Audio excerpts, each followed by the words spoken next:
né, com sua para brincar com sua, né, com o seu filhinho Pralada, que é um menino de 7 anos de idade. Então, para protegê-lo, e também tem, né, o fato de que ele libera o Asura Hiranyakashipu. Né, ele cumpre as duas funções: libertar os piedosos e educar os impiedosos. Então, ele mata o Asura Hiranyakashipu e protege o seu devoto Pralada. Então, essa forma de Vishnu, normalmente, ela está relacionada com a forma de Deus que dá proteção aos seus devotos, que são as almas, na medida em que elas vão se aproximando muito de Vishnu, elas vão ficando cada vez mais com uma natureza inocente e, portanto, vulnerável. O Senhor Supremo, então, passa a assumir a responsabilidade do cuidado com essa alma para que os malfeitores ou as pessoas invejosas, enfim, os obstáculos que essa pessoa tem devido à inocência são protegidos, né, por essa forma. Eu vou dar só assim, um pequeno exemplo que aconteceu comigo por conta disso. Na minha interação com as crianças, eu sempre fui assim, e quando eu estive na Índia, nós fundamos uma ONG, School of Love, que era voltada para a educação para as crianças e para, enfim, dar assistência a elas. E nós dávamos muitas bicicletas para as crianças lá, porque elas tinham que ir das casas delas até a escola e elas iam a pé, era um pouco longe. E lá o sol é muito quente, então a gente dava de bicicleta principalmente para as meninas. E as meninas lá Índia são menos favorecidas com a educação, então a gente focalizava mais nelas. E tinha uma vila de muçulmanos. E tinha uma garota muçulmana, uma garota de uns 12 anos, que a gente favorecia ela com, às vezes, roupas, a bicicleta e tal. E essa menina, ela foi, uns muçulmanos lá, fizeram um plano de sequestrar essa garota e me culpar por isso. Eles tinham esse plano. Então eles foram, sequestraram a garota, levaram a garota para o sul da Índia para ser vendida para tráfico humano, para questões de prostituição. Na Índia tem esse problema aí. E direcionaram que eu teria sido o responsável por esse ato aí. Só que eu estava na Coreia do Sul trabalhando. E os caras não sabiam isso daí. Então, quando a polícia, foi um grupo de policiais, quem recebeu eles foi a minha esposa, eles foram em casa para me levar para a prisão já, porque eles tinham todos os dados que eu era o sequestrador da garota. E eu estava na Coreia do Sul fazia 2 meses que eu estava na Coreia do Sul, nesse ano eu fui mais cedo. Esse ano eu fui mais cedo, um mês mais cedo. O Swami, diretor de Mayapur, havia pedido que eu fosse para Seul um mês mais cedo, porque para fazer a organização da inauguração do templo de Seul. Aí eu fui um mês mais cedo. E nesse mês mais cedo que eu fui, foi que a menina foi sequestrada. E eu nem fiquei sabendo. Quando eu fiquei sabendo, depois que a minha esposa nem me falou quando eu estava na Coreia do Sul, quando eu fiquei sabendo depois que eu voltei da Coreia do Sul e fui para a Índia, é que eu soube que tinham feito esse plano e a garota já tinha sido recuperada, porque aí depois eles viram que não era eu não, e eles foram atrás dos verdadeiros sequestradores e encontraram a garota no sul da Índia, numa casa, já se prostituindo, porque ela tinha sido vendida. Aí recuperaram a garota e trouxeram ela de volta. E eu nem fiquei sabendo. Então, a, quando se fala, né, o acaso vai me proteger quando eu andar distraído, é que, na medida em que nós estamos oferecendo a nossa energia, a nossa mente, o nosso coração e o nosso amor ao Senhor Supremo, com toda a sinceridade e com toda a seriedade, desejando sinceramente estabelecer com Ele um relacionamento de amizade e cooperação verdadeira, as nossas falhas pessoais, as nossas dificuldades pessoais, os nossos karmas pessoais, eles passam a ser problemas diretamente da pessoa suprema também. Existe uma interação, né? E essa interação, nós não exigimos da parte do Senhor Supremo que ele se comporte dessa maneira. Não existe uma predisposição da nossa parte de exigir dele. Entretanto, nós sabemos que ele se preocupa conosco, por uma questão de bom senso. É muito simples, né? Uma relação de cooperação e de amizade, naturalmente existe amor e preocupação uns com os outros. É assim que nós somos. Só que, quando nós estamos lidando com a pessoa suprema, a força, a energia, a capacidade interativa dele é expansiva.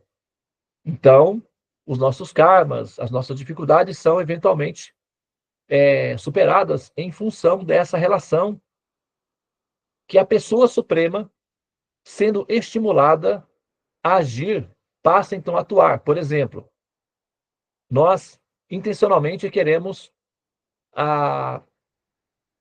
criar, estabelecer ou florescer um relacionamento de amizade com a pessoa suprema. Tudo bem, a pessoa suprema ela é absoluta, infinita, ilimitada, etc.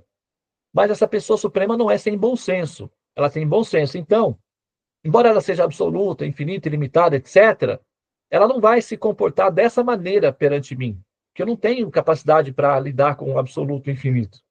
Não faz nenhum sentido. Vou fazer o quê? Vou mirar para uma galáxia distante, o que eu vou fazer?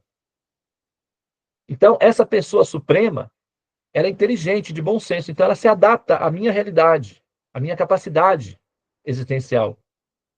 Então ela vai interagir comigo de forma pessoal, personalizada. Não que ela tenha a obrigação de fazer isso, mas é estímulo de amor. Por exemplo, o presidente de uma grande nação, ele é vovô de um menino de 5 anos. Ele é o presidente de uma grande nação. Daí o netinho vai visitar o vovô. O netinho não sabe nada do presidente de uma grande nação. Ele só ama o vovô dele. Daí ele vai lá e pula no colo do vovô, e brinca com o vovô, e sobe nas costas do vovô. E o vovô se adapta. O vovô não vai dizer para a criança, alto lá, eu sou o presidente de uma grande nação, você tem que me respeitar. Ele não vai fazer isso. Entende? Que não faz sentido. Ele vai perder, mesmo que ele fale, a criança vai querer saber o que significa isso, para que serve isso. Bom, tudo bem, agora a gente já pode brincar? Então, essa vai ser a natureza de uma criança. Ela não vai reconhecer a autoridade da pessoa amada. Não porque ela seja inadequada ou indelicada, é porque simplesmente ela não tem estrutura psicológica e não faz parte da dinâmica. Nós somos almas e a nossa relação com a pessoa suprema é que nós somos almas infinitesimais, centelhinhas, emanadas a partir dessa pessoa infinita. Na nossa realização máxima, nós perdemos a noção da grandiosidade de Deus. Nós só temos a noção da grandiosidade, do infinito, da imensidão que Deus é, enquanto nós estamos aprendendo sobre Ele. Quando nós o amamos, essa dimensão se perde. Quando nós passamos a amá-lo, essa dimensão se perde, ela fica obsoleta, ela fica para trás. Não porque nós somos desrespeitosos, é porque a natureza do amor diminui a grandeza de Deus. Olha só que coisa curiosa, mas é assim que é. É que a natureza do amor diminui o infinito, que é a característica de Deus, e ele se torna um ser pessoal, localizado, pequeno, acessível e controlável. Assim como o vovô, que é grandioso, poderoso, se transforma no cavalinho do netinho e ainda sente enorme prazer, se diminuindo e perdendo o seu valor de grandiosidade, por conta da potência que é o ato de amar, ou a energia do amor, que é o Ananda. Né? Então, essa é a natureza de Vishnu, quando ele é conquistado pelo coração de uma criança, ou quando ele é conquistado pelo coração de um devoto, de um ser devotado, de uma alma dedicada, que o laça com a ternura e a pureza do coração de uma criança.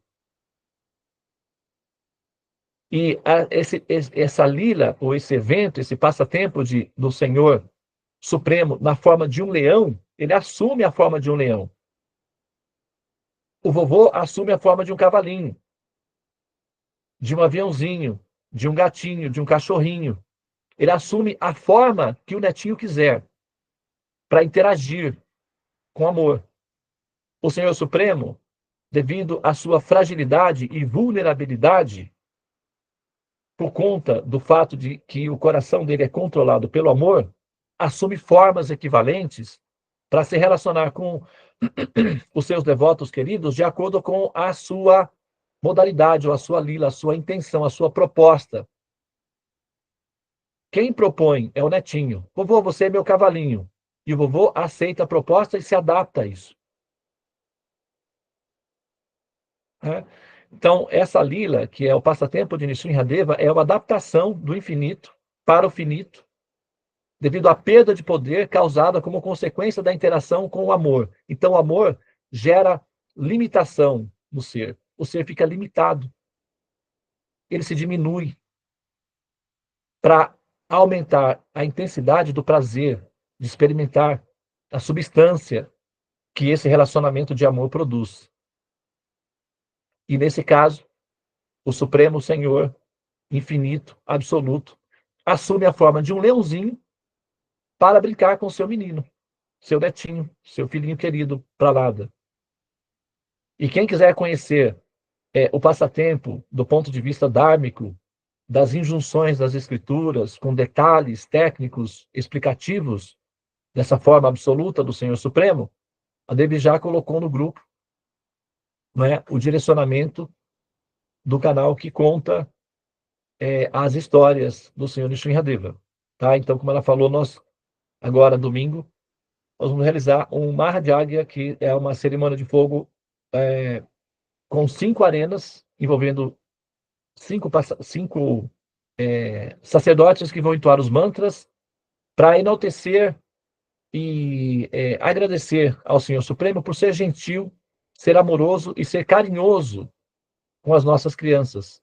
Ele é o cuidador, né, das nossas crianças. Então, as mães de devotinhos de Krishna costumam ensinar seus filhinhos a cantar para o Senhor Nrsimhadeva, e elas também oferecem orações e oblações ao Senhor Nrsimhadeva, oferecendo seus filhos para o Senhor Supremo, na forma de Nrsimhadeva, para que ele, né, os cuide. Então, assim é que é feito, né, o procedimento da relação que se dá aí nesse caso, tá? Pralada significa aquele que dá alegria. E nós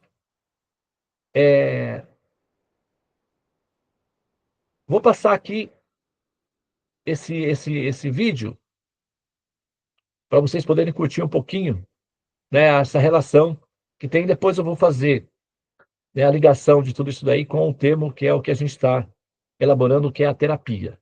Tá? Vamos fazer uma relação entre todos esses fatores. E também, só que logo após o vídeo, que dura 2 minutos, 1 minuto e meio, na verdade, nós vamos ouvir a Tulasi entoar uma poesia que ela fez especificamente em homenagem ao Dia das Mães. Tá? Domingo é o Dia das Mães. Então, é bem conciliador que o Dia das Mães seja ligado ao Senhor Supremo Nrsimhadeva, que é o protetor dos filhinhos das mamães, dos praladinhos aí. Então, nós estamos bem, assim, linkados nessa rede aí. Então, vamos ao vídeo.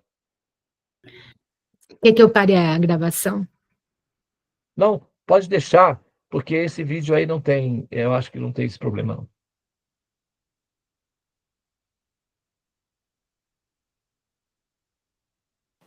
a vida. E a vida o que é, diga lá, meu irmão. Ela é a batida de um coração.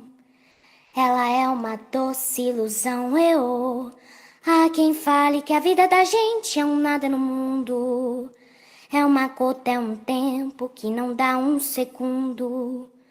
Há quem fale que é um divino mistério profundo. É o sopro do Criador numa atitude repleta de amor, sempre desejada, por mais que esteja errada. Eu fico com a pureza da resposta das crianças. É a vida, é bonita e é bonita. Viver e não ter a vergonha de ser feliz. Cantar e cantar e cantar a beleza de ser um eterno aprendiz. Ah, meu Deus, eu sei que a vida devia ser bem melhor e será, mas isso não impede que eu repita. É bonita e é bonita.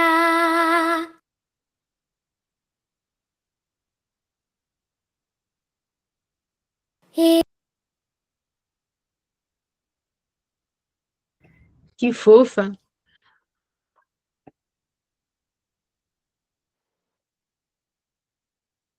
No final, a gente ouve de novo. Né? Eu vou passar para a Tula, se a Tula vai fazer a leitura do poema, e depois nós vamos criar uma rede de relação entre esses diferentes fatores aí, tá bom? Dia das Mães, aparecimento transcendental do Senhor Nishinradeva, e o que isso tudo tem a ver com a origem da palavra terapia. Vamos ver o que a gente consegue aí. Vai, Devi, Tula, sim. Então, gratidão pela oportunidade de poder fazer a leitura da poesia. Ontem eu tive essa inspiração e vou fazer a leitura para vocês. Mãe, eterna presença. Ó, doce mãe, rainha do lar, teu nome ressoa no vento a cantar. Luz que nunca se apaga, mesmo na ausência, seu amor nos embriaga. Lembro-me da mesa tão bem preparada, a toalha branca, o bolo no centro, encantada. Amigos e risos enchia o salão. Era teus gestos, mãe, que nos davam direção. Tão pequena, tão grande em sua bondade. Tua força e amor superaram a saudade. O riso que dava calou as manhãs, a sabedoria que guiava seus afás. Ah, mamãe, doce, docinho de coco, teu amor por nós foi tão grande, tão louco. Fizeste do impossível um simples ato, para que tivéssemos saúde, amor e contato. Hoje sinto a chuva que cai do céu, tuas bênçãos, mãe, bondade em véu. Regas a terra, fazes florescer, em cada flor teu amor a renascer. Choro, mãe, não de tristeza ou dor, mas por sentir tu eterno, tua eterna cor. És a estrela que brilha no firmamento, aguardando-nos em cada momento. Parabéns, mamãe, por ser tão bela, por ter a vida que ainda nos vela.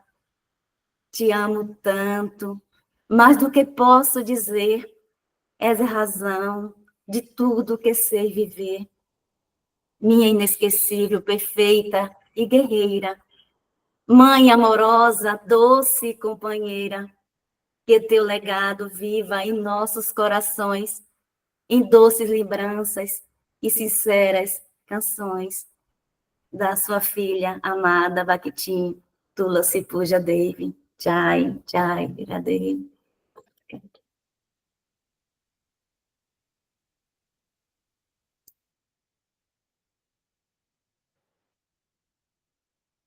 Hare Krishna.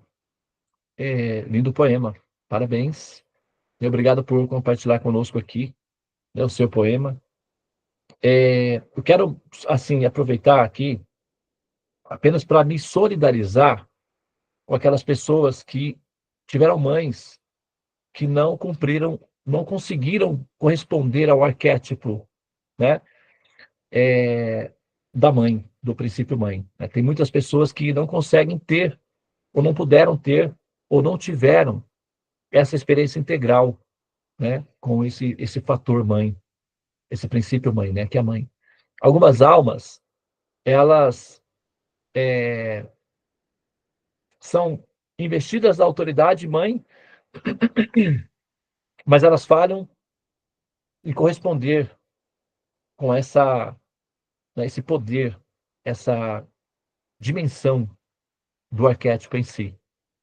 Então, é verdade que a maioria das pessoas, elas vivem essa experiência que a Tula se descreveu no poema, né? Da doçura da mãe, da ternura, do acolhimento da mãe, do carinho da mãe.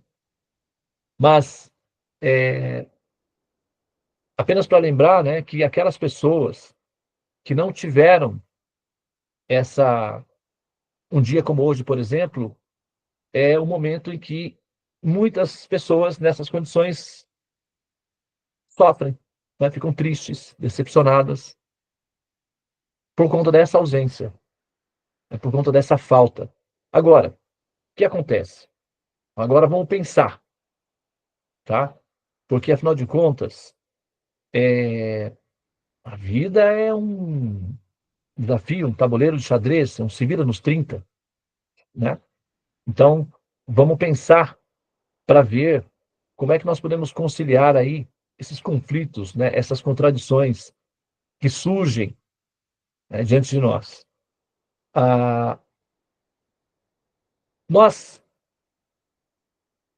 nós vamos lidar com todos os conhecimentos, todas as fases das realizações da vida de modo geral. Sempre você vai encontrar três fases. Qualquer coisa que você olhar, você vai encontrar três dimensões, tá? Esse mundo onde nós interagimos é um mundo de três dimensões. Então, o fator 3 está absolutamente permeando todas as instâncias, tá? Por exemplo, a vida de um ser humano: nascimento, velhice, morte, né? É, as cores primárias, enfim. O fator 3 é absoluto em todas as instâncias: começo, meio e fim. E o princípio, que é o fator mãe, a mãe em si, tem três dimensões, que é Kanishta, Madhyama e Uttama. As menores, as médias e as mais elevadas, tá? Então, nós, quando pensamos isso daí, a gente, para não ter conflito entre as diferenças, a gente foca no princípio, que é a substância fundamental, o que se chama de arquétipo, tá? A palavra que se dá para isso daí, no nosso caso, seria o equivalente de arquétipo, tá? E, no caso, em sânscrito, seria Shakti, tá? Então, a Shakti. Então, sempre que você fala Shakti, ou quando você fala arquétipo, você está falando a mesma coisa. Por exemplo, o arquétipo da mãe, é isso que a Tula se descreveu. Então, ela está... O que significa? O jogador, ou a alma que fez o papel da mãe para esse jogador, ou a atriz que atuou no papel da mãe, no palco, onde essa atriz, que está vivendo a personagem Tulasi, atuou, fez um bom papel, convenceu, foi convincente e atuou de maneira arquétipa, ou seja, ela tinha Shakti. Então, a Tulasi está descrevendo Shakti. Essa Shakti, ela pode se manifestar em diferentes mães. A Shakti vai ser semelhante. Se uma outra pessoa fizer um poema, vai parecer algo semelhante, caso a atriz tenha sido feito o papel de maneira, né, integral e convincente. Então, a Shakti aparece. Sempre que o ator ou a atriz vive integralmente o papel, surge a Shakti. E é essa Shakti que é o fator. Tá? Então, muitas vezes, em muitos casos, a pessoa, ela, o palco das ações é que nós somos atores e atrizes. E o outro, que também é um ator ou uma atriz, está fazendo um papel. Talvez você faça o seu papel muito bem, mas o outro não está conseguindo fazer um papel muito bom. Então é porque é a qualidade do ator em si, né? E vai faltar, vai faltar substância ali.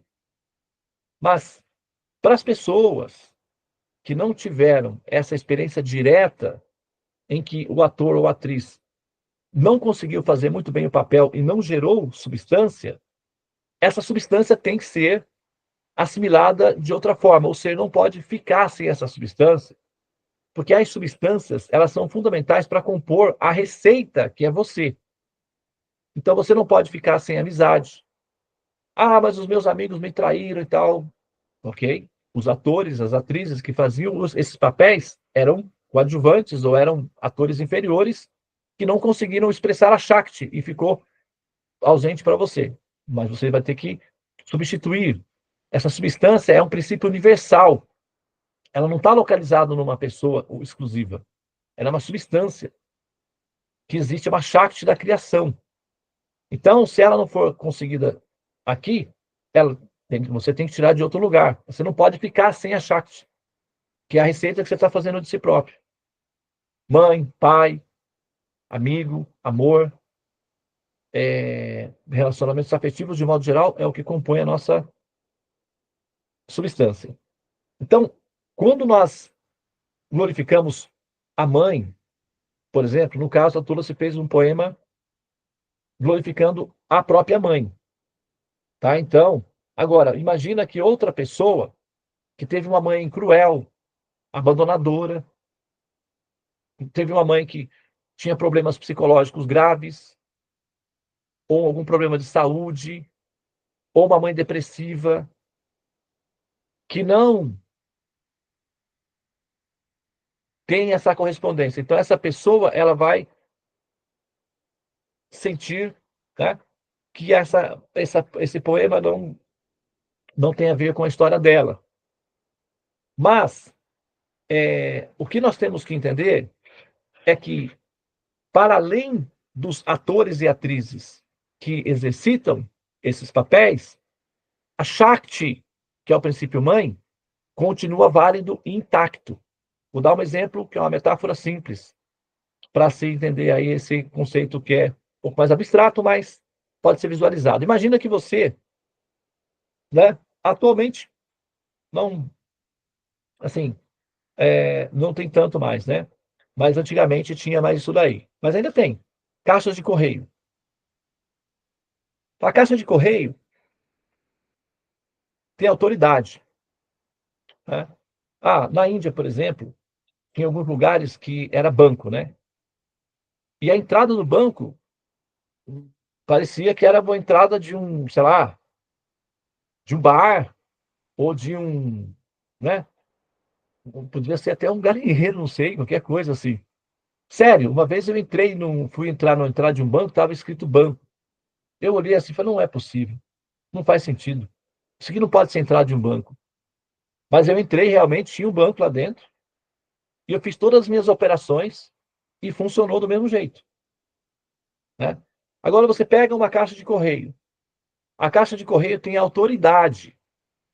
Então a gente está falando da autoridade que a Shakti, que o princípio tem.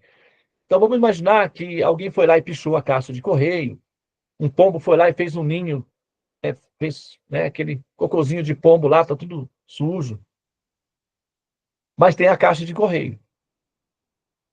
Se você vai e coloca a sua carta na caixa do correio, independentemente da condição externa da caixa, a Shakti, ou seja, a autoridade, é intacta, porque a autoridade é um princípio transcendente à localidade. Então, transcende. Tá? Da mesma forma, a Shakti, que é o princípio mãe, o princípio, enquanto o Shakti é absoluto. Por exemplo, o Guru. A Shakti do princípio Guru é absoluta. Né? O Guru é o libertador. O Guru é aquele que liberta o discípulo da ignorância, é aquele que salva o discípulo da condição de renascimentos contínuos. A Shakti é essa. O ator que está fazendo o papel do personagem Guru, ele pode ser Kanishta, Madhyama ou Tama. Aí vai depender da atuação do ator executando o papel. Tem atores que são fracos, tem atores que são melhores, tem atores que são incríveis. Aí você vai olhar, né, e ver qual é a capacidade que o ator tem de atuar na função. Mas a Shakti permanece integral. Se o ator utilizar 100%, 90% da capacidade disponível na Shakti, então ele coopera com o arquétipo, então ele vai representar o arquétipo integralmente, como foi no caso da mãe da Tulas. A atriz utilizou integralmente a Shakti disponível e representou um papel e está sendo aplaudida pela plateia e pelos demais atores que viveram com ela no palco da vida. Então é uma excelente atriz, está recebendo as homenagens pela atuação. Assim também é com o Guru, com o porteiro do prédio, com a mãe, com a filha, com a esposa, e etc. Cada personagem, cada ícone tem uma Shakti. Então, o ícone é a foto de uma mamãe, a foto de uma esposa, a foto de um filho. Esse é um ícone. Agora, o arquétipo é a Shakti que o ícone tem envolvida. Então, a pessoa assume a forma do ícone, que é a forma do personagem. Então, um vai ser mãe, outro vai ser filho, outro vai ser isso, outro vai ser aquilo. São diferentes ícones e a Shakti, que é a autoridade, está interagindo. Os atores e as atrizes vão viver esses ícones, se identificar com eles, ter acesso à Shakti e utilizar essa Shakti para pouco, para médio ou para muito. Os pais que não foram capazes, do ponto de vista psicológico, de corresponderem a essa Shakti, só são atores mais simples. Tá? E tem aqueles que, além de não corresponder, ainda foram cruéis, fazendo maldades absurdas na potência da autoridade da Shakti. Esses são atores ruins, serão dispensados. Tá? Então, mas a Shakti não se perde pela má atuação de um ator. O que nós entendemos é simplesmente que o ator não tinha condições intelectuais de corresponder à Shakti e falhou na sua atribuição enquanto mãe, enquanto esposa, enquanto filho, enquanto pai, etc. Mas a adoração, a exaltação foge, transcende o princípio local e passa para o princípio transcendente, que é a Shakti absoluta que o ícone representa. Tá? Então vamos pensar em termos do princípio. Ok?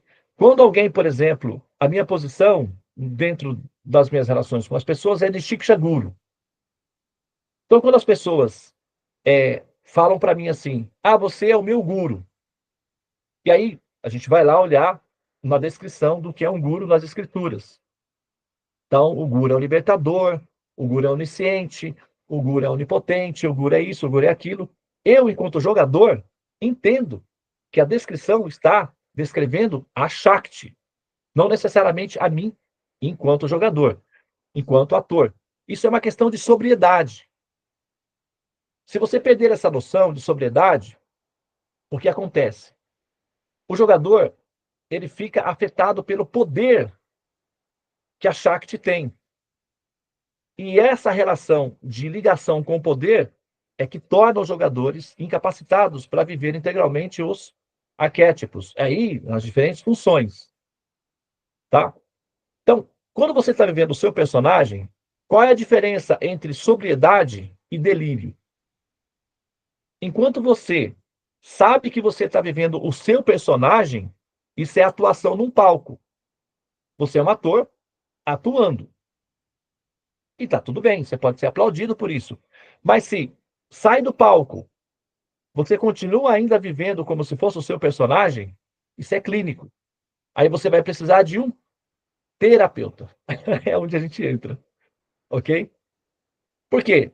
Imagina que você está vivendo o papel do homem de aço, ou Superman, né? Ou o papel da Mulher Maravilha, numa peça infantil. No teatro, no palco, se você faz as peripécias e tudo, todo mundo aplaude, todo mundo ri. Mas terminou a peça, se você continua andando por aí assim, e se relacionando com as pessoas dessa forma, eles vão achar que você, hoje em dia, não vão achar mais que você é um louco. Vão achar que você é um influencer, um TikToker, alguma coisa assim.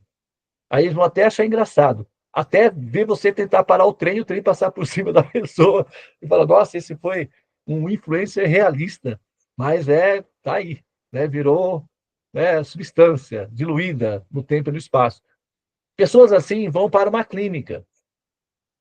É um lugar onde essas pessoas, esses influencers descalibrados, vão parar, que é uma clínica psiquiátrica. Porque eles não se desligam dos personagens e continuam vivendo como se fossem eles. Isso é um problema, não é? Porque ele pode se machucar, ele pode machucar outras pessoas, ele pode atrapalhar o trânsito, né? Teve um caso em Seul, que a estação de trem parou, milhares de pessoas lá paradas, por quê? Porque tinha um cara que se vestiu de anime, esses bichinhos japoneses aí que lutam e tal, fazem mágicas, e esse rapaz simplesmente parou na linha do trem e estava lutando com o trem.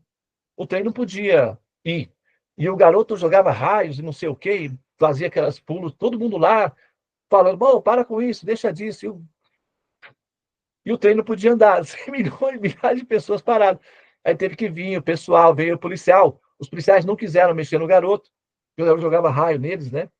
E aí, isso aí não é caso de polícia.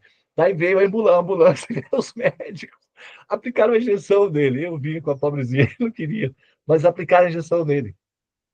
Aí ele foi ficando molinho, molinho. Pegaram ele, colocaram ele na maca e tal, direitinho, e levaram ele para cuidar dele num lugar específico. É isso que dá a pessoa se identificar muito com o personagem. E o que isso tem a ver com a gente? Aí, Devana, vai com calma, Devana. Não... O que isso tem a ver com a gente? Olha só. Você olha no espelho, o que você vê? Tá? Então vamos lá, a origem da palavra terapia. Ok? A palavra terapia significa aqueles que foram tratados, assim, historicamente, né? Assim, quem conta a história tem direito de contar do jeito que quer. Então, o conceito de tratamento, de terapia, vai vindo dos gregos, mas né, os egípcios tinham modelos de tratamentos, os védicos tinham, todos os xamãs nas florestas têm os seus métodos de tratamentos e tal, mas convencionou-se, devido à influência da cultura e da língua, a chamar isso de terapia. E é uma palavra bonita, assim, soa muito agradável, né? Tem uma sonoridade agradável. E a palavra terapia significa aqueles que passaram pelos procedimentos de tratamentos no templo de uma divindade chamada Esculápio, na Grécia e tal, e ali tinha os médicos que cuidavam da pessoa, e aí a pessoa era devolvida arrumadinha para fora e podiam conviver com os demais. Uma espécie de hospício, mas não necessariamente como é o nosso, né? E aí eles chamavam de, né, eram os terapeutas que cuidavam das pessoas. Então, terapia está sempre ligado a artes, porque eles usavam vários recursos, né? E os gregos eles eram amantes da beleza estética. E esse ponto é uma coisa que eles tinham, uma qualidade que eles tinham, que era a preocupação com a beleza. Eu vou passar um vídeo aqui daqui a pouco. Tem uma doença, quer ver? Uma doença, vou pegar o nome aqui, ah, pegar o nome da doença em grego.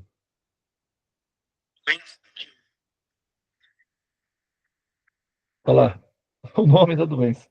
Os gregos tinham, o nome da doença é aperocália, ou aperocalia, né?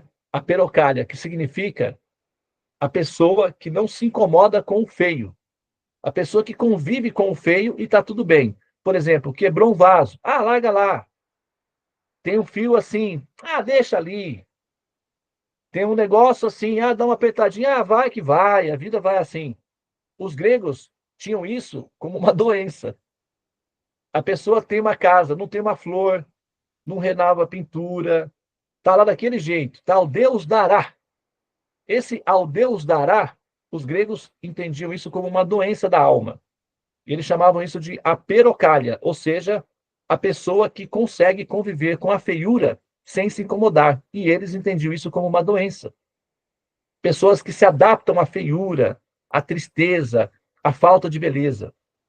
O desinteresse pelo belo, o desinteresse pelo belo, do ponto de vista dos gregos, era a perocália, ou seja, uma pessoa doente que gosta da feiura. Então, tinha tratamento. A pessoa ia para o hospital, quando eles identificavam uma pessoa assim, a família mandava para o hospital, que era um ambiente terapêutico, e ela ia ter contato com a arte, com a poesia, para desenvolver na pessoa o senso do belo, o senso de beleza, do prazer de viver. E aí ela ficava curada da doença da feiura. Então, se você é uma pessoa assim, que tem uma vassoura no chão, não te incomoda, tem um lixo ali, não te incomoda, sabe? Tem uma janela quebrada, tá tudo bem, seguimos a vida. Então, você tem uma doença chamada apeirocália. É uma doença que significa harmonização com a feiura, com aquilo que é feio, ou seja, gostar do que é feio. E essa é uma doença que tem tratamento, só para você saber que não é uma doença crônica terminal, não. Tem tratamento, tá? E normalmente os gregos usavam para tratamento a arte, daí é que vem a arte-terapia. Então, eram feitas terapias com artes para curar a pessoa dessa doença. Existem várias doenças, essa era uma delas, né? Só para curiosidades aí do dia a dia. E tem muita gente, quem trouxe esse tema foi uma arquiteta, que ela estava reclamando das formas das casas. Outro dia eu estava no centro da cidade aqui, e eu estava vendo, porque eu vi uma foto de uma cidade da Mesopotâmia, no período da Idade do Bronze. Como eram as casas, as construções, eram quadradas, com janelinhas, exatamente como são os nossos prédios hoje. E aí a arquiteta estava falando, olha só, e aí, se você vai partir do princípio de que isso, para mim, de que isso é evolução, isso é pragmatismo. É o retorno à Idade do Bronze. Os gregos chamariam isso de uma perocália, quer dizer, uma doença do feio. O feio passa a ser parte integrante da estrutura, da personalidade, e as coisas da vida vai assim do jeito que é. Mas eu me recuso a fazer parte dessa feiura, a perocália. Era uma arquiteta que estava reclamando das formas retas e tal, etc. Mas tudo bem. Então tem isso daí. Agora, quando você se identifica com o personagem que você está vivendo, e você se adapta a ele, será que isso é uma perocália? Vamos ver. Veja bem, olha só. Tem dois problemas técnicos aí. Quando você olha no espelho, o que você está vendo ali? Você está vendo o seu personagem. Esse personagem, ele é... Deixa eu só ver se eu consigo... Aí, eu acho que melhorou para mim aqui. Esse personagem, ele não é fundamental, tá? Ele é efêmero, tá? Então, ele, por ser efêmero, ele tem uma durabilidade. Então, vamos supor, você está fazendo o papel da Mulher Maravilha na peça de teatro, fazendo o papel do Homem-Aranha. Esse papel ele é efêmero. O que significa efêmero? ele tem um começo, um meio e um fim. Ele não é permanente, ele é efêmero. Você usa ele, sai e vai ver a sua vida. Agora, quando o personagem passa a ser perene, ele se integra a você, aí você vai viver esse personagem, possivelmente, numa casa especializada para cuidar de pessoas que gostam de viver personagens, que é o que a gente chama de hospício, casa de retiro, coisas assim, tá? Então, o personagem humano, ele é efêmero. Ele tem 70 aninhos. A média, 100, né? 70, 100. Então, ele é efêmero. Ele tem esse tempinho aí. Então, quando você está vivendo o seu personagem e você parte do princípio de que esse personagem é você, então ele se tornou perene. Aí, deixa de ser uma atuação artística e passa a ser um problema clínico. Por quê? Como você está vivendo uma ficção que é efêmera, admitindo que é perene, tem um erro de cálculo de interpretação. Esse erro de cálculo de interpretação é o que define delírio de sobriedade. Qual é a diferença entre droga e remédio? A dose. Qual é a diferença entre realidade e delírio? O bom senso. Faltou? Já entra ali.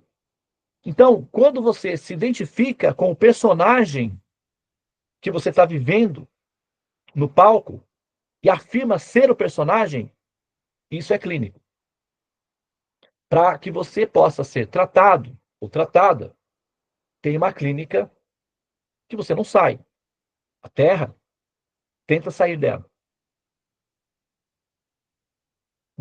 Tenta sair do sistema solar. Ela é bem cuidada. E aí dentro, você fica assumindo esses personagens, e sempre que você assume um personagem novo, e você se identifica com o personagem, fecha com o personagem, é nós, estamos juntos, isso é clínico. Quando você olha o seu personagem, estuda o seu personagem, vive o seu personagem, aprendendo com o seu personagem para uma função que é viver a vida lá fora, isso é saudável, isso é terapia.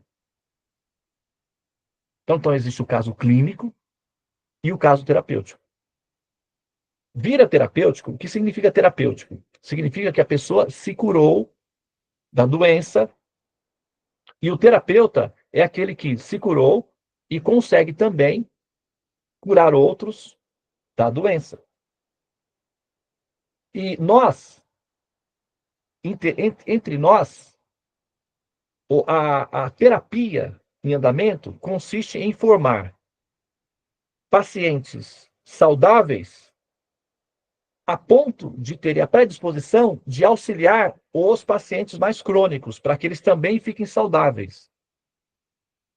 O algoritmo, que é a administração desse processo todo coletivo, identifica esses pacientes que estão menos afetados pela pressão do personagem e já entende, já consegue lidar com o seu delírio de convivência com o personagem para orientar a outros a aprenderem a lidar com esse delírio. E aprender a lidar com esse delírio é o que vai predizer se você é um paciente crônico ou se você é um paciente em tratamento na fase terapêutica. E qual é a diferença? Qual é a vantagem de você aceitar, de você integrar o programa terapêutico e não o programa crônico? É que na fase crônica, os tratamentos podem ser um pouco mais incisivos, mais severos. Então você fica nascendo e morrendo. E cada vez que você começa o processo de morrer, a terapia em andamento, ela é incisiva e ela é intensa. Então ela é muito, vamos dizer, é tratamento de choque. Então dá efeitos colaterais que assustam o paciente. Por exemplo, separar-se de pessoas queridas, perdê-las, doenças que são vividas pelo paciente durante o processo da dissolução do personagem. É traumatizante. Essa fase é uma fase crítica. Tá? Então, o que o terapeuta vai fazer? Ele vai tentar convencer o paciente de tomar um remédio, de aceitar uma disciplina de tratamento que vai tirar ele dessa fase crônica, crítica, que é, assim, que causa piedade no coração de quem vê o paciente numa situação dessa, para vir para uma situação mais favorável no processo terapêutico. Tá? E quando esse efeito é conseguido, e o terapeuta sabe como conduzir a operação e aplica os procedimentos que são de orientação do governo e os remédios são funcionais, o paciente se cura. E o paciente curado se torna o próximo terapeuta, que vai cuidar dos demais. Essa dinâmica, ela está em andamento desde tempos imemoriais. É uma terapia de grupo, tá? É só para você saber que você faz parte de uma terapia de grupo. Agora, qual é a sua condição como paciente dentro dessa terapia? Você é um paciente crônico, fervoroso, determinado com o seu personagem e absoluto, e não abre espaço de forma alguma para negociar esse assunto? Você já dominou esse personagem? É isso mesmo e acabou, não tem conversa? O tratamento vai ser por pressão. Inevitavelmente. O próprio algoritmo já tem um sistema de pressionar o paciente para sair dessa condição. E isso chama-se a roda do Sansara. Né? Os sábios do passado davam o seguinte exemplo. Sabe, como é que eles esmagavam grãos de trigo para fazer a farinha, né? Eles tinham uma pedra, colocavam os grãos assim, uma pedra de granito, uma pedra bem resistente, e tinha outra pedra redonda, uma roda de também granito pesada, que ficava em cima dessa pedra. Então, essa pedra ia girando ao redor e ia passando por cima dos grãos e iam esmagando os grãos. Um boi ficava girando, empurrando, né? E aí ele ficava girando e essa roda ia passando pelos grãos, iam esmagando os grãos, e esses grãos iam sendo transformados em farinha, que era feito o pão.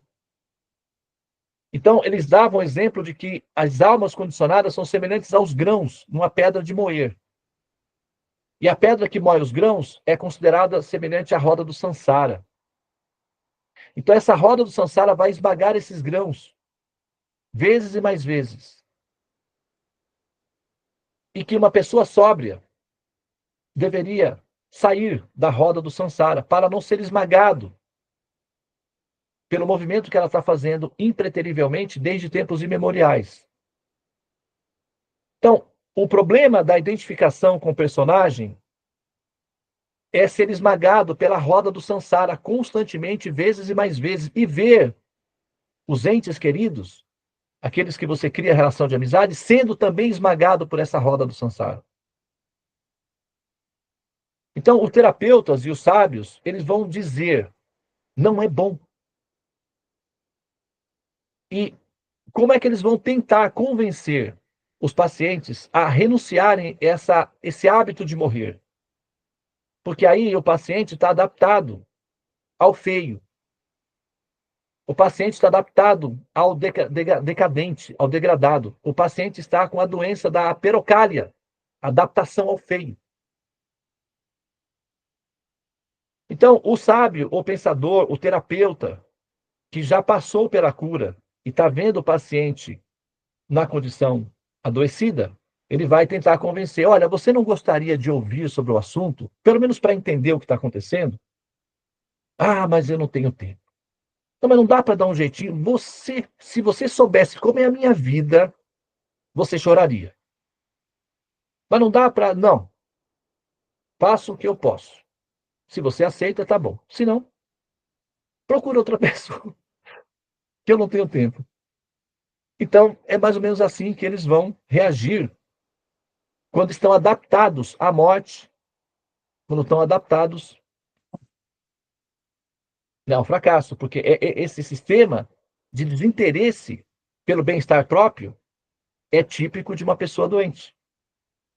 Se uma pessoa não se limpa, Se uma pessoa não se cuida, não se arruma, se a pessoa não toma banho, quando você olha para essa pessoa, você pensa de o quê? Ou essa pessoa tem algum problema emocional, psicológico, alguma coisa está errada. Que ela não se importa com cuidados pessoais. Mendigos na rua, pessoas em situação de rua, moradores de rua, ou pessoas que às vezes moram em casa, têm família e tudo mais. Você vê que são pessoas que têm problemas psicológicos. Então, uma pessoa que não se interessa pelo bem-estar próprio é uma pessoa doente. Então, quando a pessoa não se importa com o fato de que ela está sendo esmagada constantemente por uma roda que faz ela nascer e renascer e morrer, quando uma pessoa não se interessa pelo problema que ela tem, é uma pessoa doente. Porque ela vai estar sempre vivendo com aquilo que é feio, né? E a entropia torna as coisas, as belezas, dissolvidas, diluídas, né? Faz com que as coisas belas entrem em degradação e fica feio. E o renascimento nesses ambientes significa que a pessoa está adaptada a conviver com isso. As almas liberadas, ou as almas sóbrias, aquelas que têm senso estético, de beleza e de qualidade de vida, vão dizer: não, eu não quero mais, eu desisto, eu rompo com esse estilo de vida. E como é que ela faz isso? Não é só falando. Ela vai se interessar pelos conhecimentos que darão a ela condições de se curar da doença, que é o apego ao feio, ao degradado, que é a adaptação à morte, a derrota, ao fracasso. Na psicologia moderna, isso chama-se síndrome de Estocolmo, que significa que a pessoa, refém de um cativeiro, de um sequestrador, se adapta ao cativeiro e começa a gostar de viver ali naquela condição. É um problema psicológico, com um tratamento de longo prazo, não é um tratamento fácil de ser resolvido, inclusive uma pessoa que passa por isso, às vezes demora anos para superar as saudades do cativeiro. Tem casos documentados de uma garota que foi sequestrada por 20 anos e foi abusada sexualmente por 20 anos por um sequestrador. Ela foi liberada do cativeiro. Quando ela foi para a casa dos pais, voltou para a casa dos pais. Tem um documentário, um filme, inclusive, foi feito sobre isso. Ela tinha sonhos com o cativeiro que ela morava. E um dia ela fugiu de casa e voltou para a casa onde ela tinha sido refém. E aí procuraram a garota de novo e tal, e foram lá encontrar a garota, estava vivendo no cativeiro. E aí foram tirar a garota de lá, teve uma crise, a menina entrou numa crise, teve que passar por tratamentos no hospital, e aí levaram a menina de volta, a moça de volta, ela sempre vivendo essa experiência de voltar para o local, aí foram lá e demoliram a casa. Então é grave o problema da adaptação ao cativeiro. E nós somos reféns de um cativeiro, que é a nossa própria mente, que é o algoz, o raptor, que nos convence de que viver no cativeiro é bom. E nós nos adaptamos a isso daí. Então, qual é a função dos sábios, que são terapeutas? É se aproximar de nós e dizer: olha, não é assim. Tem outras formas de viver, melhores do que essa.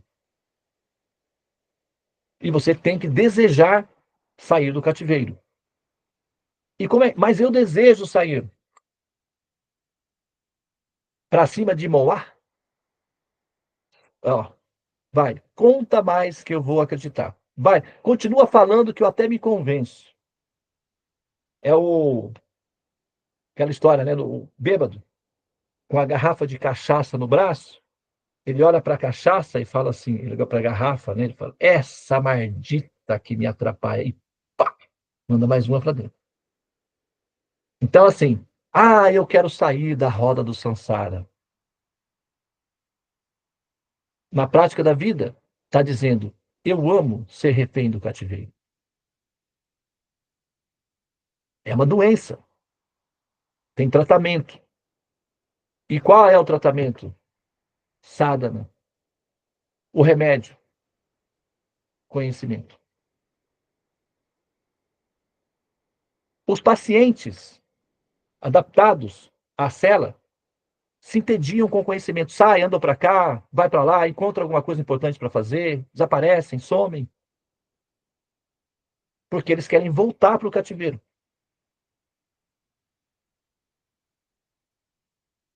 E isso é um problema. Tá? Então, a origem da palavra terapia remonta a tempos imemoriais e o Jagat, que é a criação universal, que é a criação do chamado mundo material, ele é todo projetado para empurrar o paciente para fora da clínica. E ele vai fazer isso aplicando tratamentos de choque ou tratamentos mais suaves.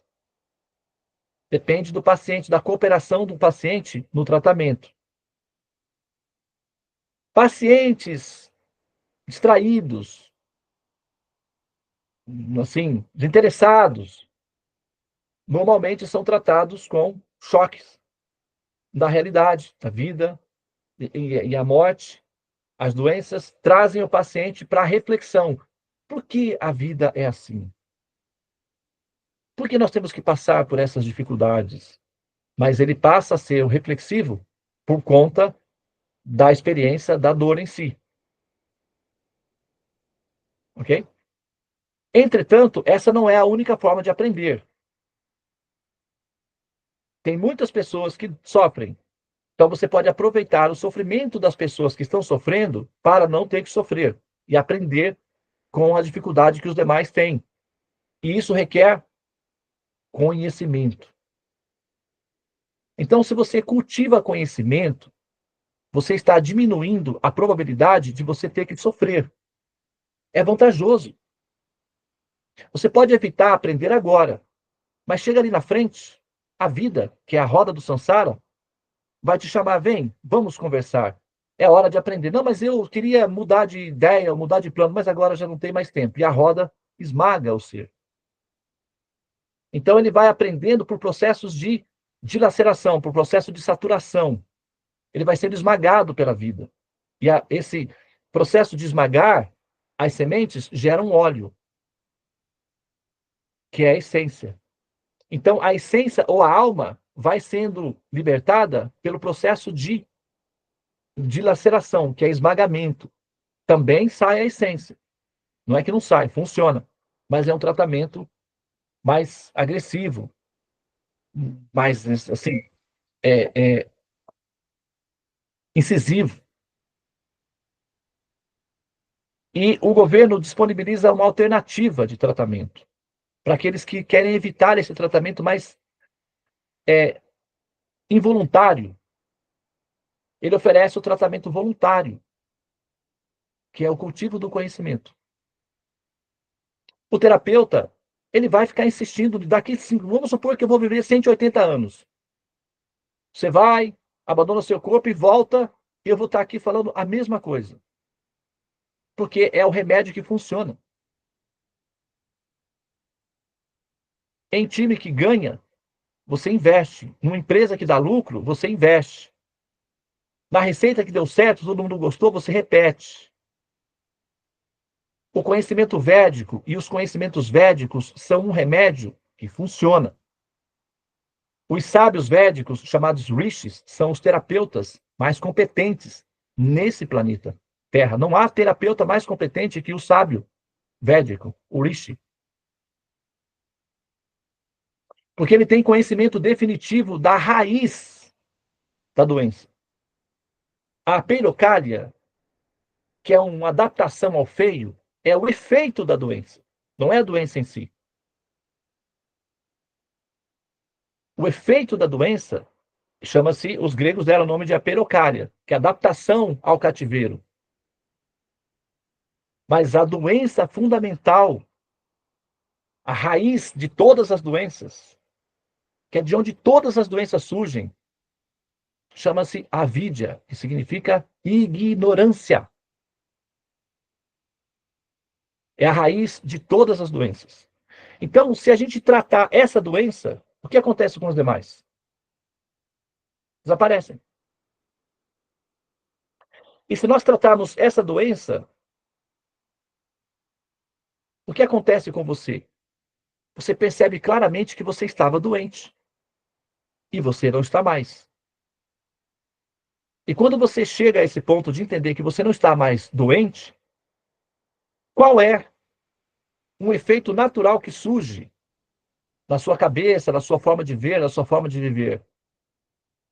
Você sente compaixão daqueles que ainda estão doentes. É natural.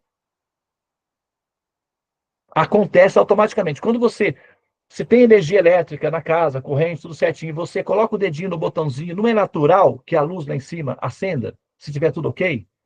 Não é natural? Você pega água, você está com sede, você bebe, não é natural que a sua sede passa? É natural. Então, uma pessoa curada, uma pessoa tratada, uma pessoa que se curou, é natural que ela tenha compaixão das demais por conta da ignorância. E não é uma forçação de barra. Ah, eu sinto um amor universal por todos os seres, o meu coração pulsa, eu sinto até uma vibração aqui. Não é disso que a gente está falando. Isso aí tem a ver com um êxtase individual, localizado, que é uma adoração da própria personalidade.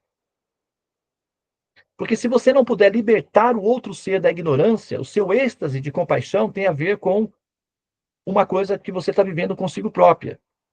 Não tem problema sentir essas emoções, faz parte até da terapia. Entretanto, o desinteresse por conhecimento indica que você está se adorando.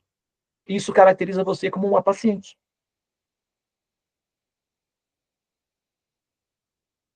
Compaixão significa que você se preocupa com o que tem na cabeça do outro que mata o outro. E isso requer conhecimento. Tá? Ah, mas Devananda, ainda bem que eu não sou terapeuta. Tu dizes. Tu dizes. Pelo menos um paciente você tem para cuidar, que é você mesmo. Agora, se você olhar ao seu redor, você vai encontrar um filho, você vai encontrar um marido, você vai encontrar um pai, você vai encontrar um sei lá quem. Alguém vai estar aí. Você nunca está sozinho.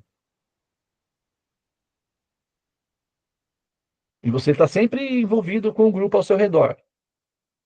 Então, se você não tiver tratada, se você não tiver curada, esses seus próximos vão estar sempre numa condição de avidia. E aí o seu amor por eles, tudo bem que é, né, é paliativo, então a viagem é longa, então alivia um pouco a dor. Mas eles vão continuar com a doença. Então, por mais que você ame as pessoas, que você ame ao seu redor, se você não se interessa por conhecimento, você está condenando eles à morte constante. Isso é amor verdadeiro ou é um amor incompleto? Amor verdadeiro significa que você se interessa. Amor verdadeiro por si próprio significa que você se interessa pelo seu bem-estar. Mas não é o bem-estar local do personagem que você está vivendo, porque esse personagem ele é efêmero. Fala-se do bem-estar absoluto, que é o bem-estar da alma. E aí, quando você se interessa por isso, você se interessa também por conhecimentos. Não conhecimentos que valorizam a sua personalidade, que enaltecem as suas qualidades individuais, que te coloca no seu pedestal de autolatria. Tudo bem que a autoestima, um pouquinho, vai bem. A diferença entre a droga e o remédio é a quantidade. Excesso de autoestima é vaidade. Pouquinho faz parte da receita, tá tudo bem. Mas tem que ser calibrado para não ficar excessivo, porque isso caracteriza o paciente da clínica. Agora, qualquer um que queira pensar em si mesmo, do ponto de vista do bem-estar, fundamental vai se interessar por conhecimentos. Tem muito conhecimento no mundo, Devananda. Você está falando de qual conhecimento? Eu estou falando daquele conhecimento que te liberta para todo sempre dos renascimentos e mortes. É desse conhecimento que eu estou falando, que cura a sua doença fundamental, que é o avidya. Isso requer paciência e predisposição em tomar o remédio, que é por aqui, ó, que é o conhecimento.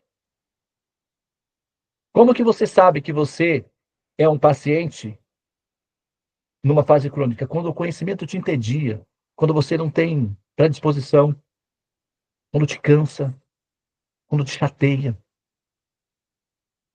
Aí você pode se ver como um grãozinho na roda do samsara. É uma questão de tempo até que a roda chegue até você. Então, a nossa sugestão, a nossa responsabilidade, para eu finalizar a minha fala aqui, a nossa responsabilidade é informar ao paciente que ele tem alternativa de vida. Que ele não precisa. E não está sendo pedido que você rompa com o seu estilo de vida, que você não faça amor, que você não caminhe, que você não se divirta, que você... Não está sendo pedido. O amor é inclusivista. Ele não é separatista. O amor é de bom senso. Então, não se pede que você pare o que você está fazendo. Só se pede que você inclua nas suas operações, nas suas atividades, o prazer de aprender. Shravana. O prazer de ouvir, de aprender os conhecimentos. E aí, claro que você vai dar um jeitinho, né? De se envolver e aprender. Mas isso depende do quanto você se importa com o seu bem-estar pessoal, fundamental. O quanto você gosta de limpeza, o quanto você gosta de beleza, o quanto a feiura te incomoda. Mas, se não te incomodar, tudo bem. Tem outros modelos de tratamento que serão aplicados sobre você e que já está registrado no algoritmo, que é a máquina, que vai te alcançar, inevitavelmente, pelos processos mecanizados. Os processos personalizados, em que envolve empatia e a boa vontade do ser, requer um terapeuta, pode ser que é o que se chama de guru. E quando o paciente se interessa por aprender do guru ou do terapeuta, então, o sistema de tratamento para esse ser é diferenciado, é humanizado. Porque ele não está pedindo a atenção da máquina. Ele está pedindo a atenção de uma pessoa. E pessoas devem ser respeitadas. Porque uma pessoa desrespeitada se desinteressa pela pessoa que não respeita também. Então, quando você busca um guru ou um terapeuta, é uma pessoa que se interessa por você, querendo te ajudar a te tratar. E se você passa a tratar essa pessoa de forma desrespeitosa, ou controlar essa pessoa, ou mecanizada, do ponto de vista da terapia, você está pagando, o terapeuta vai fingir que está tudo bem, e ok, a vida segue assim. Porque ele é um profissional, então ele não se afeta pelo seu, vou dizer, narcisismo. Mas, do ponto de vista existencial, o paciente passa a ser administrado pela máquina. E a máquina é insensível. Ela não leva em considerações pessoas, apenas números. Então você será tratada como um algoritmo, na condição de substrato. E a roda do samsara vai passar por cima, esmagando esse ser. Conhecimento te livra dessa condição inferior. Interesse-se pelos conhecimentos. Essa é a função do terapeuta autêntico, convencer você a se interessar por você mesmo, pelo seu bem-estar. E os conhecimentos védicos, especificamente os conhecimentos védicos que são de natureza personalizada, portanto artesanal, que requer contato personalizado, são conhecidos como Vaishnavismos, dentro do sistema védico. Eles são mais perfeitos para seres humanos sensíveis. E a única exigência vai ser: interesse-se pelos conhecimentos. Então, Krishna, como terapeuta, ele vai dizer o seguinte: Jeyataman prapajate tam stataiva bhajamyaham. Ele vai dizer o seguinte: a todos eu recompenso proporcionalmente ao grau de interesse que eles têm por mim. O primeiro passo, quem dá é o proponente, o paciente. Na maneira como ele me trata, eu trato equivalente. A diferença, no nosso caso, é que o nosso tratamento a Krishna, nós somos infinitesimais. E ele é um ser de calibragem mais forte. Quando ele se interessa por você, a calibragem dele é mais forte, então é um pouco mais intensa. O investimento que você faz é isso. O retorno é isso. Por conta da calibragem de Krishna, da intensidade dele. É um investimento que vale a pena. Entretanto, você tem que o tratá-lo como uma pessoa e não como uma máquina mitológica para satisfazer desejos. Isso requer conhecimento. E no finalzinho, ele vai dizer o seguinte, como terapeuta. Aí nós estamos apostando a nossa relação com o terapeuta. Tem terapeutas que são canistas, que vão dizer para você, tudo bem, vem aqui, estamos juntos, e vai dar tudo certo, e vamos torcer para que dê tudo certo. Tudo bem, é um terapeuta, tem uma função. Então, há outros que vão testar remédios funcionais e há aqueles que tratam o paciente. Krishna é um terapeuta definitivo, absoluto. Chama-se Achyuta, ou seja, a terapia com Krishna não falha. Achyuta significa infalível, então ele é um terapeuta infalível. O que significa que a sua doença tem cura com esse terapeuta. Tá? Então, no final, ele vai dizer: aqueles que se aproximaram de mim e foram gentis comigo e conquistaram o meu coração, alcançam a minha morada eterna. E uma vez ali, jamais retornam a esse mundo da roda do Sansara, onde as pessoas são esmagadas constantemente e morrem constantemente. Eles não voltam mais. Eu dou a minha palavra. E a minha palavra tem lastro. Então, se você adota Krishna como seu terapeuta, o seu problema vai ficar resolvido, definitivamente. E você vai alcançar essa morada suprema. Ah, mas eu já aceito Krishna. Ok. E o quanto você se interessa por ele? Como você se interessa por essa pessoa? Como você trata essa pessoa? Como uma máquina mitológica que está lá para ser rezada? Ou você se interessa por entender essa pessoa como um ser vivo? Qual é a sua posição como paciente? Jaya Tamano Prapadyante, eu lido com os meus pacientes de acordo com a maneira como eles querem ser tratados. Eu recompenso a todos proporcionalmente, equivalentemente ao grau de aproximação que eles têm de mim ou de interesse que têm por mim. Eu sou o terapeuta, garanto a terapia. Mas eu não sou incisivo e nem sou invasivo. O paciente tem que demonstrar o interesse de que quer a cura. E eu dou conta do resto.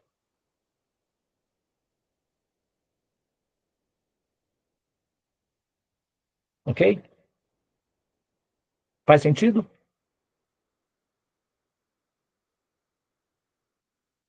Procede? Muito bem. Então, nós vamos finalizar aqui, tá? Alguém quer fazer algum comentário? Alguma pergunta? Senão a gente ouve novamente a música. Tá? Não encerra a gravação ainda não, tá? Deixa eu só fazer aqui um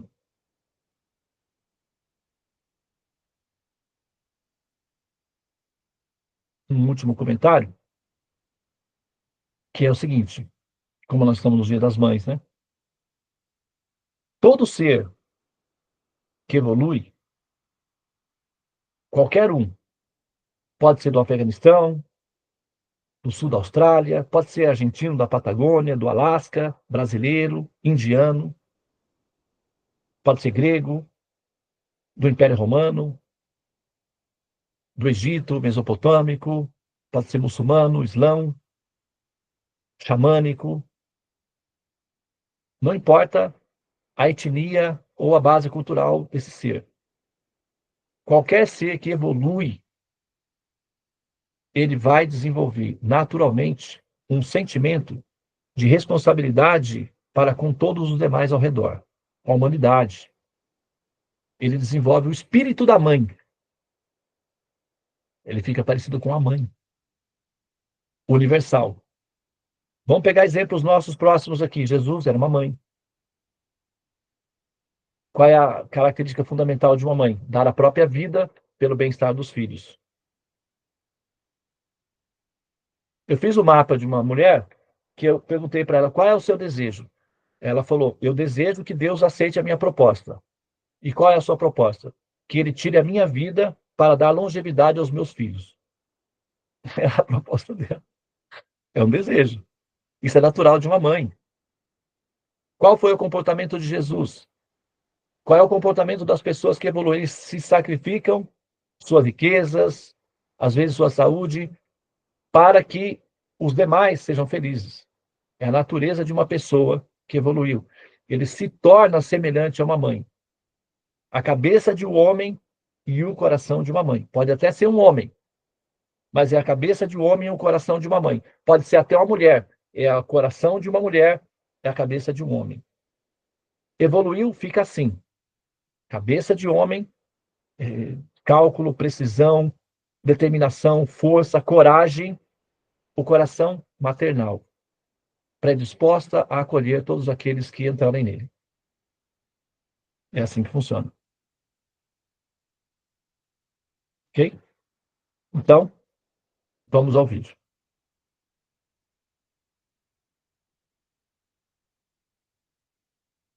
Vou colocar o vídeo 2 vezes, tá? Para vocês curtirem, porque parece que vocês gostaram, certo? É isso mesmo?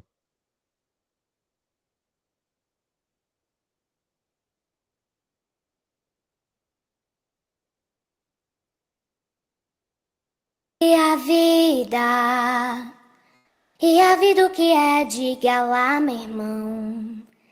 Ela é a batida de um coração. Ela é uma doce ilusão, Há quem fale que a vida da gente é um nada no mundo. É uma gota, é um tempo que não dá um segundo. Há quem fale que é um divino mistério profundo. É o sopro do Criador numa atitude repleta de amor, sempre desejada, por mais que esteja errada. Eu fico com a pureza da resposta das crianças. É a vida, é bonita e é bonita. Viver e não ter a vergonha de ser feliz. Cantar e cantar e cantar a beleza de ser um eterno aprendiz. Ah, meu Deus, eu sei que a vida devia ser bem melhor e será, mas isso não impede que eu repita. É bonita e é bonita.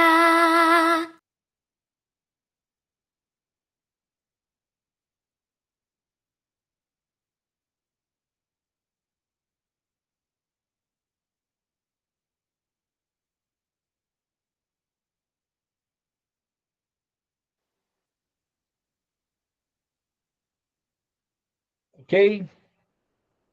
Om Gyana Timirandasya Gyananjana Shalakaya Chakshurud Militanyana Tasmai Shri Gurave Namaha.